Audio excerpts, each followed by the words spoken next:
Hello student, welcome to Vishal revision short note series का next question है। चलो, a wire of density 8 into 10⁻³ kg पर metre cube और stretch किया है between two clamp 0.5 metre apart. The extension develop in the wire is 3.2 into 10⁻⁻4 metre. If Y is equal to इतना, तो fundamental frequency calculate करनी। Video को pause करके आप सॉल्व कर सकते हैं और उसके बाद में मैं बता देता हूँ, ठीक है। इससे पहले कि मैं पूरा क्वेश्चन एक्सप्लेन करूँ, मैं बताना चाहता हूँ एक वे ये है कि मैं आपको फार्मूला बता दूं और फार्मूले से आप फार्मूला पुट करके आंसर निकाल लो और हो जाएगा।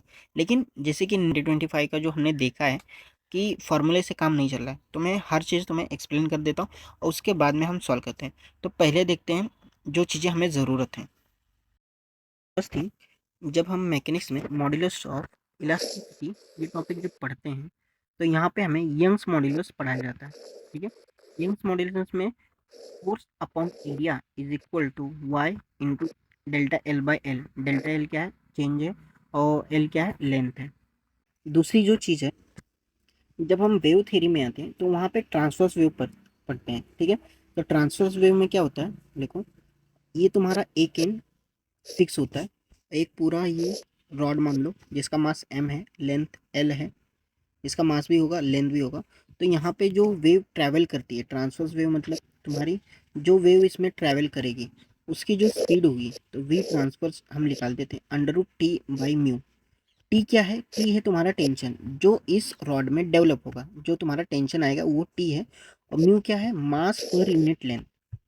ये रहा तुम्हारा मास, ये रहा तुम्हारा लेंथ जो रॉड रहेगा उसका। तो एक फॉर्मूला ये हमें यूज होगा ट्रांसवर्स वेव का। अब आते हैं हम अपने क्वेश्चंस पे, ठीक है। तो देखो, एक वायर है, उसकी डेंसिटी दी हुई है kg/m³, स्ट्रेच किया है बिटवीन दो क्लैंप। तो पहले हमें डायग्राम बनानी चाहिए थी कि दो क्लैंप के बीच में तुम्हारी वायर को स्ट्रेच किया है, ये तुम्हारी वायर को स्ट्रेच किया है, ठीक है। सॉरी, दो क्लैंप के बीच में तुम्हारी वायर को ऐसे स्ट्रेच किया है, ठीक है। और इसकी जो लेंथ दी थी वो 0.5 मीटर। और जो इसमें स्ट्रेच होने की वजह से इसमें जो टेंशन डेवलप हुआ है, टी टेंशन डेवलप हुआ होगा, ठीक है। और जो चेंज आया है, लेंथ का चेंज आया है, वो भी तुम्हें दिया हुआ है। और हमें क्या निकालना है, फंडामेंटल फ्रीक्वेंसी निकालनी है कि वो कौन सी फंडामेंटल फ्रीक्वेंसी निकाली। तो हमें पता है जब हमने वेव में पढ़ते हैं, जब दोनों एंड क्लोज होती हैं, तो यहाँ पे हम फंडामेंटल फ्रीक्वेंसी कैसे निकालते थे, नोड से नोड हम टच करते थे। और उसके बाद में देखेंगे ये पूरी वेव बनी है कि हाफ वेव बनी है। हमारी जो वेव होती है वो ऐसी होती है। तो हमें दिख रहा है कि हाँ, यहाँ पे हाफ वेव बनी हुई है। तो हाफ वेव में अगर लेंथ एल है तो हमें पता है v is equal to n lambda. ये वेव में पढ़ाया जाता है। यहाँ से फ्रीक्वेंसी v वेलोसिटी है, एन तुम्हारी फ्रीक्वेंसी है लैम्डा। और यहाँ से तुम्हारी एन जो फ्रीक्वेंसी आएगी v/लैम्डा आ जाएगी, ठीक है, v/लैम्डा आ जाएगी। अब यहाँ से लेंथ एल आया है। पूरा वेव जो लैम्डा होता है वो पूरा वेव होता है, ये पूरा वेव होता है लैम्डा। और हमने जो ये बनाया हुआ है, यहाँ पे कितनी वेव आई है, आधी वेव आई है। तो यहाँ पे λ/2 हम लिख देंगे, λ/2, ठीक है। तो अगर वैल्यू पुटअप करते हैं, n is equal to V upon, अगर हम अपने क्वेश्चंस पे आते हैं, तो वायर ऑफ डेंसिटी इतना स्ट्रेच किया है दो क्लैम्प के बीच में। तो अगर इसका डायग्राम बनाए, ये दो क्लैम्प, इसके बीच में एक वायर है, इसको स्ट्रेच किया गया है, ठीक है। इसकी लेंथ हमने निकाल ली है जो दी हुई है, और चेंज इन लेंथ भी दिया है तुम्हें, डेल्टा एल भी दे ही दिया है, ठीक है। अब देखते हैं, इसकी हमें चाहिए फंडामेंटल फ्रीक्वेंसी। तो जब वेव हम पढ़ते हैं तो वहाँ पे दो एंड अगर क्लोज एंड है तो वहाँ की हम फंडामेंटल फ्रीक्वेंसी निकालते हैं। या फिर तुम डायरेक्ट फार्मूला याद कर लो कि हाँ मुझे डायरेक्ट फार्मूला याद है, या फिर नोट से नोट हम पहले वेव बनाते हैं।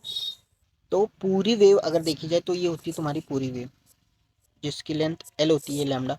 और ये तुम्हारी आधी वेव है, तो मतलब λ/2 है। तो λ/2 इज इक्वल टू एल। तो lambda is equal to 2L आ जाएगा। यहाँ से ये आ गया लैम्डा की वैल्यू।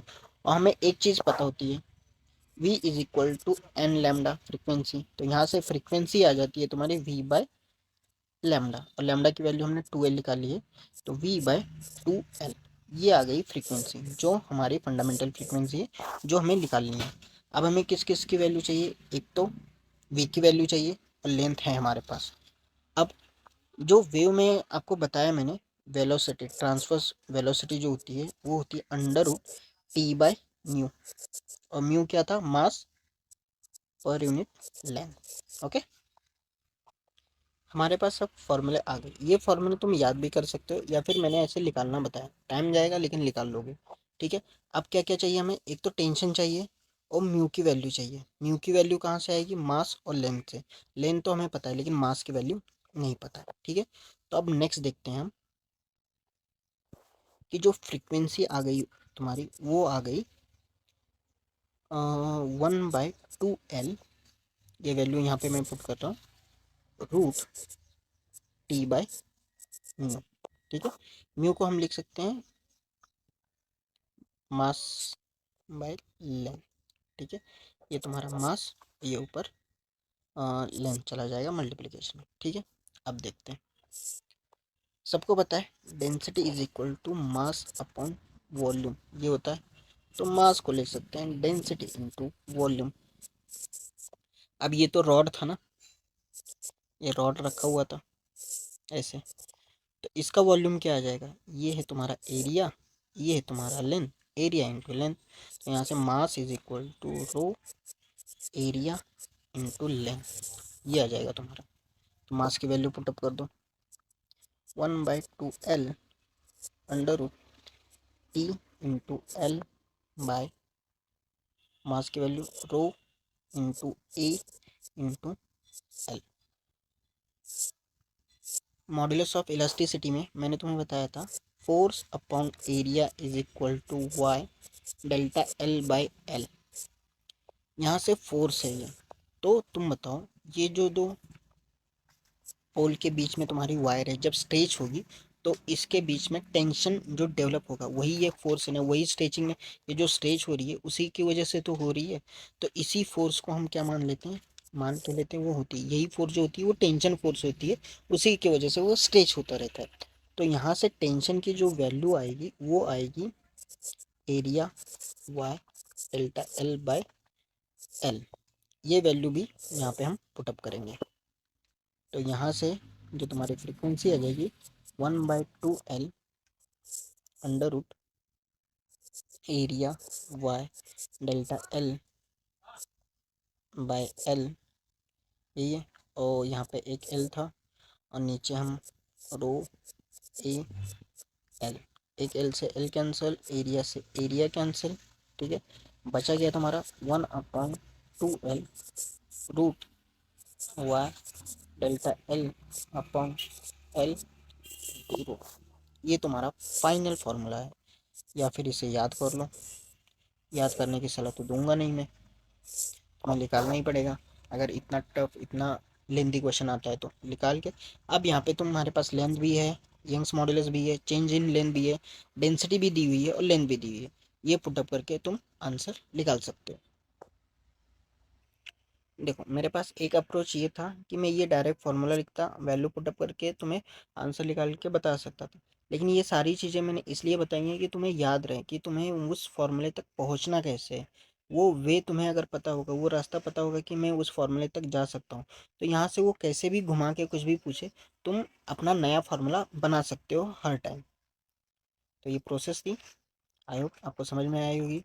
और अगर कोई आपको डाउट होगा, कोई क्वेश्चन होगा, तो आप कमेंट में भी दे सकते हैं, या फिर डायरेक्टली विशाल रिवीजन